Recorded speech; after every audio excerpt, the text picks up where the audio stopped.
हम सब सो गए। खिलजी मुगलों को याद रखा, बस सनातनी ही खो गए। क्या कायर थे हम, लड़े नहीं? जैसे कि एक सवाल है कि क्या मतलब कोई था ही नहीं हिंदुस्तान में? जैसे मैं आपसे हमेशा कहता हूँ कि ऐसा नहीं था, हमारा हिंदुस्तान वीर भूमि रहा है।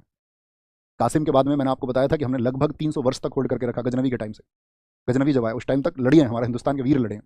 मैंने आपको बताया भी था उस संगठन के बारे में जो लड़ा। तो क्या कायर थे हम, लड़े नहीं? क्या निर्बल थे जो खड़े नहीं? क्या जहर खुला किताबों में, अब असली सच हम पढ़े नहीं? आंखें खोल, तेरे सामने सच्चाई है, खून बहा है और लाशें भी बिछाई हैं।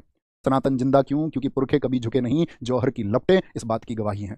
जौहर की लपटें इस बात की गवाही हैं।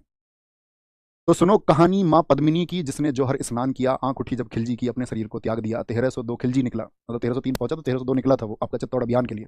1302 खिलजी निकला, पद्मिनी को मैं पालूं, चित्तौड़ दुर्ग को फतेह करूं, मेवाड़ अधीन बना लूं। राजपूती मेरी दासी हो, कदमों में होगा केसरिया। रानी जो मेरी ना हुई, मैं नरसंहार मचा दूं।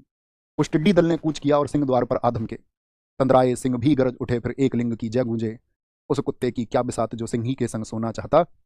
आज मरेंगे मारेंगे, आज मरेंगे मारेंगे, मेवाड़ी सैनिक धधक उठे। ललकार उठी कि जाकर के मलिच्छों का सीना फाड़ो, जितने जमीन के ऊपर वो उतने ही भीतर गाड़ो।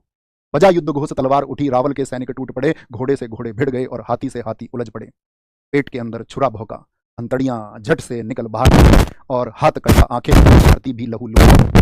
रक्तपात हुआ ऐसा कि भाड़े की सेना कांप उठी। हाथ कांपते थे थर-थर, टांगों के बीच से धार बही। धरती होगी लाल सुराही, कण कण वीर बखान करें। एक लिंगरा बेटा या खिलजी हाहाकार करें। रावल सी सेना साम महारी पार पड़े कोनी। जात दिखाई खिलजी ने, शांत हुई मां रणचंडी। फरमान आया चित्तौड़ की महारानी को दिल्ली भेजा जाए। ये तब की बात है जब मतलब मैंने कहा ना उनको